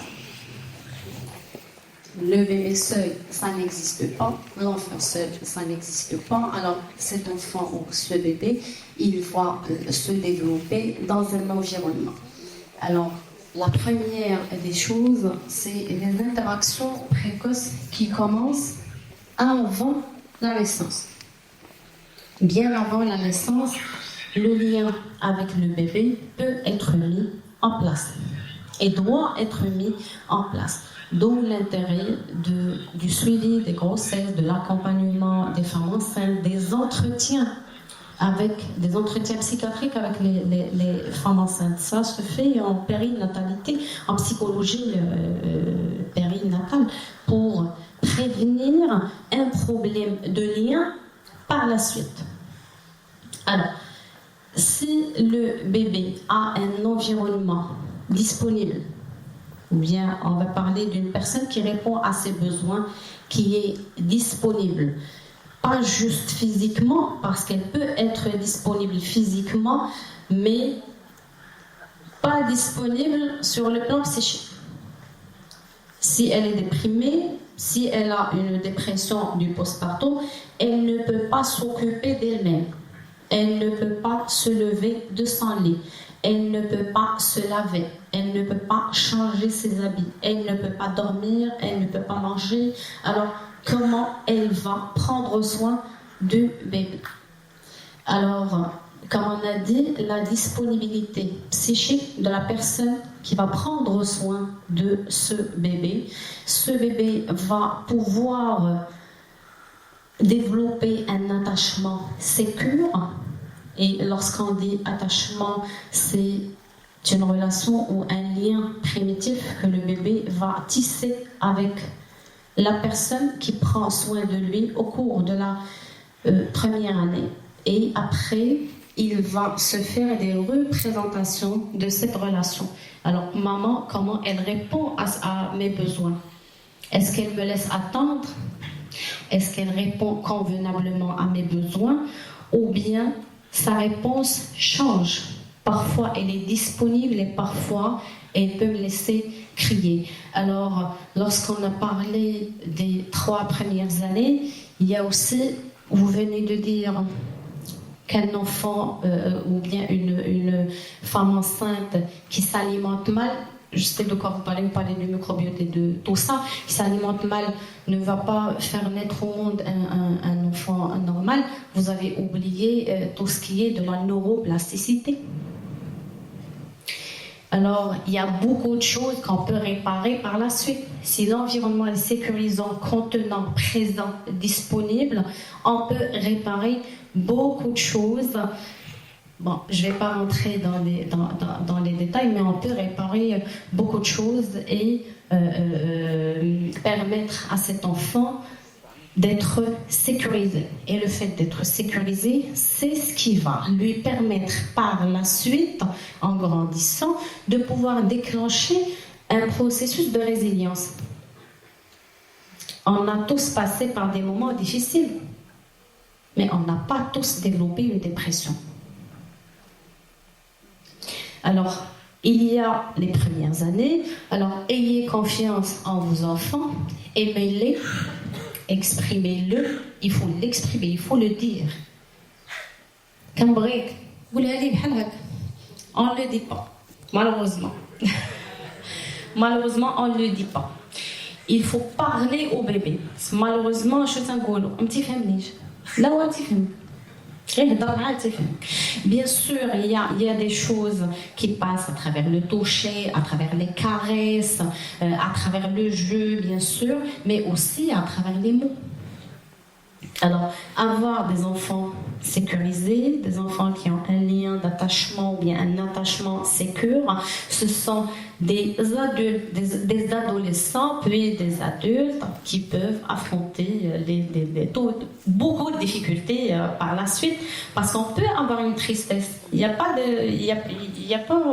peut pas dire qu'on doit protéger l'enfant de la tristesse. Non. Il doit explorer la tristesse. On ne va pas le rendre triste, non. Mais il y a des événements dans sa vie qui peuvent le rendre triste. Alors, il peut explorer à l'occasion de cet événement, c'est quoi la tristesse. Mais lorsqu'il est suffisamment sécurisé, il est bien outillé pour pouvoir dépasser ces moments difficiles et ne pas sombrer dans la dépression. Je vous remercie. Écoute, je reconnais beaucoup. Heureusement, je me suis ratée plusieurs fois. Et en fait, j'ai deux questions. La première, quelles sont les recommandations donnerez-vous quant à l'attitude à adopter à une personne en état dépressif dans notre entourage? C'est souvent qu'ils sont agressifs ou bien lunatiques ou bien mélancoliques. Quelles sont vos recommandations d'une part, et d'autre part, quel est votre avis sur le cannabis en tant qu'un antidépresseur ou bien une thérapie? Ça, c'est plus pour l'adulte, pas pour l'enfant. Il y a des addictions. Et j'ai dit qu'il faut bien chercher ce qui est derrière cette addiction. Ce sont des manifestations qui peuvent masquer la dépression, les troubles de comportement, l'agressivité. Ça peut prêter à confusion et avec le trouble des conduites. C'est un trouble qui survient chez les enfants, pas tous les enfants, heureusement. Il est lié à la transgression des lois. Transgression des lois, c'est comme vol, destruction des biens, agressivité, agression des autres, être agressif même avec les animaux. Alors, ce sont tous que ce soit l'agressivité, là on parle de ces symptômes-là dans la dépression. On ne parle pas du trouble des conduites. Alors, dans la dépression, bien sûr, si vous parlez d'un enfant ou d'un adolescent, alors j'ai dit qu'il doit consulter. Alors, je ne vais pas donner des conseils pour que les gens ne consultent pas. Non, j'encourage les gens à consulter parce que faire le diagnostic, c'est la première étape pour guérir tout ça. Quoi, la dépression? Oui, c'est pour ça. Je clarifie la question. C'était quelles sont vos recommandations de notre comportement vis-à-vis à une personne de notre entourage qui est dépressive. Par exemple, un parent qui est dépressif, pour vous, quelles sont les recommandations pour nous, en fait, de mettre en place, ou bien de la prévention pour l'aider, pour lui supporter dans son chemin, même si qu'il consulte, il prend des antidépresseurs, des anxiolytiques,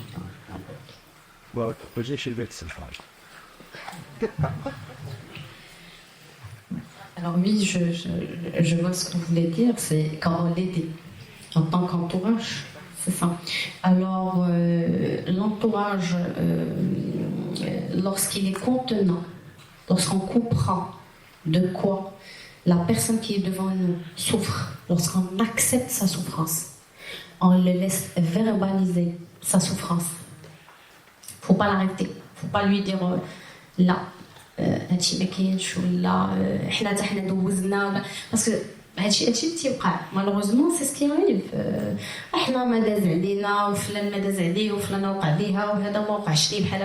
On n'est pas les mêmes. Il y a des facteurs protecteurs qui ne sont pas. Il y a beaucoup de facteurs de risque. On ne vit pas la même vie. On n'a pas les mêmes outils. Alors, il faut bien sûr comprendre sa souffrance, l'accepter, l'accompagner. Il faut être contenant, sécurisant aussi. Alors, l'environnement doit bien sûr être contenant pour la personne dépressive. Pour ce qui est de l'addiction, alors il y a plusieurs jeunes qui peuvent commencer à consommer des substances dans un but autothérapeutique pour se soigner. Par exemple, l'anxiété, elle est souvent associée à la dépression et ils cherchent l'effet anxiolytique du cannabis. Voilà. Alors, il faut toujours chercher qu'est-ce qui est derrière cette addiction, qu'est-ce qui fait qu'ils ont développé ou bien qu'ils ont choisi d'aller vers les symptômes. Mais j'ai deux questions pour vous. Alors, quand vous avez parlé des antidépresseurs, moi je vois toutes les personnes qui ont une dépression, les antidépresseurs sont toujours associés à des anxiolytiques. On est d'accord. Et là où le bas blesse, c'est que les anxiolytiques créent une dépendance. Ça, c'est ma première question. Deuxième question, qu'est-ce que vous pensez des séances de Reiki, de l'hypnose, de la constellation familiale? Pourquoi les psychiatres ne se mettent pas d'accord non, avant de prescrire un antidépresseur, un anxiolytique, essayez de faire ce genre de séance avec des personnes spécialisées dans ce domaine. Alors, pour la première question, effectivement, pour la première question, vous avez raison. C'est-à-dire que les premières consultations, les premières ordonnances, vous allez trouver des antidépresseurs associés aux anxiolytiques. Tout simplement parce qu'on a un problème actuellement. On n'a pas d'antidépresseur qui va agir le même jour sur l'humain. Vous avez les nouvelles molécules, c'est en moyenne 2 semaines. Les anciennes, c'est 3 à 4 semaines. Et ce qui fait que vous n'allez pas laisser votre patient insomniaque, irritable, pas bien pendant 2-3 semaines. Et ce qui fait au début, on associe l'anxiolytique, mais c'est un produit à faire diminuer rapidement pour l'éliminer au bout de maximum 8 semaines et garder que l'antidépresseur. Mais c'est vrai que les premières prescriptions, il peut y avoir l'antidépresseur plus l'anxiolytique. Maintenant, la deuxième question, elle est délicate. Pourquoi elle est délicate? Parce que nous, psychiatres, nous sommes des médecins, nous ne sommes pas comme les autres psychologues ou les autres spécialités, nous sommes des médecins. Lorsque vous êtes formé en faculté de médecine, vous êtes formé, je dirais, aux données de sciences probantes, prouvées par des études. Et donc, vous ne pouvez pas dire aux gens, ni aux étudiants, ni prescrire des choses qui n'ont pas été sujettes à des études scientifiques et prouvées. N'importe qui peut dire, non, je ne sais pas, il n'a pas le droit de le faire. Pardon. Oui. Donc c'est dans la médecine. Oui, mais maintenant, au jour d'aujourd'hui, il n'y a aucune pathologie psychiatrique où on a une étude sérieuse, scientifique, qui prouve l'efficacité de l'hypnose. Donc si quelqu'un se présente pour une dépression, si vous lui prescrivez l'hypnose, ce sera votre décision. Mais elle n'est pas basée sur des données scientifiques. C'est ça le problème. On ne peut pas, comme les autres, préconiser des méthodes thérapeutiques. Maintenant, ce qui arrive, c'est que lorsque vous recevez quelqu'un et il vous dit « moi, le Reiki ou n'importe me fait du bien », vous allez dire « vous le continuez, si ça vous fait du bien ». Mais à condition que vous traitez votre dépression. Mais en tant que médecin, on ne peut pas préconiser une méthode ou un traitement qui n'a pas été prouvé scientifiquement. C'est ça la différence qu'on a avec les patients. Il y a une question sur le cannabis en tant que thérapeutique. Malheureusement, cette histoire de cannabis, ça a été mal communiqué et mal informé. Dans le cannabis, il y a 2 substances. Il y a une substance qui est toxicomanogène, qui est néfaste pour le corps, ce qu'on appelle le delta 9, THC, et il y a les CBD. Et c'est dans les CBD où actuellement il y a de la recherche. Et ce n'est pas encore fini. Et les gens vont vite en besoin, et c'est là où vous pouvez retrouver un petit peu le lobby des marchands. Maintenant, pour vous répondre à votre question, il y a l'éthique en tout. Il y a les lobbies dans tous les domaines, pas uniquement le domaine médical. Mais ça dépend de l'éthique d'une personne et de la personne. Alors, pour les statistiques, ça dépend qui fait ces statistiques. Et il faut savoir une chose, les statistiques, c'est comme avec le pêcheur. Quelle est la nature du filet que vous avez utilisé? Et dans quelles conditions vous l'avez utilisé? Et qu'est-ce que vous voulez pêcher? Je caricature pour que les gens comprennent. Et parfois, vous avez la nature du filet, ou là, ce que vous cherchez retentit sur les résultats. Mais si vous dites, vous définissez d'abord l'épidémiologie, il faut que vous définissez ce que vous cherchez. Lorsque vous le définissez, bien sûr, vous dites, je cherche telle sorte de poisson, et j'ai une idée dans cette région combien il y a de poissons, et je vais prendre un échantillon et je vais essayer d'utiliser tel filet, il est adapté à cette population. Si vous ratez ça, vous ratez la méthodologie, vos résultats ne seront pas bons. C'est ça l'histoire des études. Les études épidémiologiques dans la population générale sont les plus coûteuses, les plus difficiles. Et ce qui fait que vous avez les pays riches, ce sont les premiers à faire des études épidémiologiques. Et vous ne pouvez pas imaginer qu'on n'avait pas de chiffres dans la population générale des maladies psychiatriques jusqu'à 1981. Et le premier pays qui a pu faire une étude épidémiologique dans la population générale, vous l'imaginez, c'est le pays le plus riche qui a les moyens, c'est les États-Unis. Parce qu'il fallait le faire pour dire j'ai tel chiffre dans ma population, il faut une population représentative. 5 États, presque 19 000 personnes qui ont subi. Alors, lorsque vous dites 19 000 personnes, il faut former les gens qui vont poser des questions. La difficulté qu'on a en psychiatrie, ça dépend comment vous allez formuler votre question. Vous êtes prise, vous n'êtes pas bien, là c'est différent. Hein? Donc, il faut former les gens, il faut les détruire, il faut faire tout ça. Et le seul pays qui est le premier à faire ça, c'est les États-Unis. Et avant, on n'avait pas les chiffres. Et ça a bouleversé la psychiatrie. Je vous donne un exemple. Une maladie que vous connaissez tous, c'est ce qu'on appelle le trouble obsessionnel compulsif. C'est des gens qui ont des obsessions. Moi, lorsque j'ai appris ma psychiatrie, on m'a dit que c'était une maladie rare. Lorsque les Américains ont fait leur étude en 1981, vous savez le chiffre qu'ils ont trouvé? 2,5% dans la population générale. Donc c'est devenu une pathologie fréquente. Mais les statistiques, ça demande beaucoup de moyens en ressources, je dirais, humaines d'abord. Il faut former les chercheurs, ceux qui vont aller chercher cette pathologie et faire attention au filet que vous allez utiliser.